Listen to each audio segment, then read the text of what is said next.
Hello everyone, good evening সবাইকে। তোমরা সবাই কেমন আছো কমেন্টে অবশ্যই জানাবে। আর আমিও তোমাদের দোয়ায় অনেক ভালো আছি। তো গতকালকে বাড়ির থেকে আমি জলপাই নিয়ে এসেছিলাম। তো আম্মু বলেছে যে জলপাই নিয়ে যা, সেখানটায় নিয়ে গিয়ে আচার বানাস। তো সেই জন্যই আমি জলপাই নিয়ে এসেছি অনেকগুলা। আর এগুলা তো কাঁচা খেতে এত টক, মানে কি বলবো, মানে মুখে দেওয়া যায় না, এত টক। তো অনেকগুলোই এনেছিলাম। তো কিছু পরিমাণ আমি আমার একটা ফ্রেন্ডকে দিয়েছি, আর কিছুটা আমি জলপাই মানে আচারের জন্য রেখেছি। তো প্রথমে জলপাইগুলা ভালো করে ধুয়ে নিয়েছি। ধুয়ে তারপরে দুই পাশটাই ভালোভাবে কেটে নিয়েছি।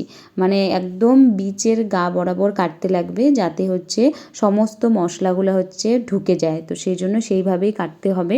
তো কিছু কিছু আমি একটু মানে খোসাগুলা মানে ছড়ায় ছড়ায় কেটেছি, কারণ জলপাইটা খেতে আরও বেশি টেস্টি হয় এরকম করে কাটলে। তো এটা আমি ফার্স্ট টাইম বানিয়েছি। তো আমি পুরো ভিডিওটা করতে পারিনি, কারণ ফার্স্ট টাইম বানিয়েছি, যদি মানে ভালো না হয় সেই জন্যই আর কি। ভালো হয়েছে? টক হয়নি? হালকা হালকা টক থাকে। বানিয়েই অ্যাট ফার্স্ট আমি হাজব্যান্ডকে দিলাম টেস্ট করার জন্য যে কীরকম হয়েছে।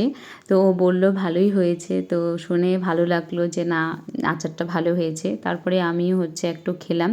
তো খেয়ে দেখলাম যে ভালোই হয়েছে। যতটা পরিমাণ বানিয়েছি হয়তো আমি 3-4 দিনেই পুরো আচারটাই শেষ করে দেবো, জানি না কতদিন রাখতে পারবো। গতকালকের জলপাইয়ের ভিডিওটা দেখে হয়তো তোমাদের অনেকের জিভে জল চলে এসেছিল। তো সেই জন্য ভাবলাম যে আজকে ভিডিওটা আমি পোস্ট করি। আজকে তো আরও বেশি জল চলে আসবে, কারণ জলপাই এমন একটা জিনিস যে মানে দেখলেই জিভে জল চলে আসে। তো দেখতে পাচ্ছ এখানটা আমি অর্ধেকটা নিয়েছি। তো অর্ধেকটা নিয়ে আমি তোমাদেরকে দেখাচ্ছি কীরকম জুসি আর কীরকম মানে সুন্দর লাগছে দেখতে। তো জলপাইটা দেখতে যতটা ভালো লাগছে তার থেকেও বেশি টেস্টি হয়েছে খেতে।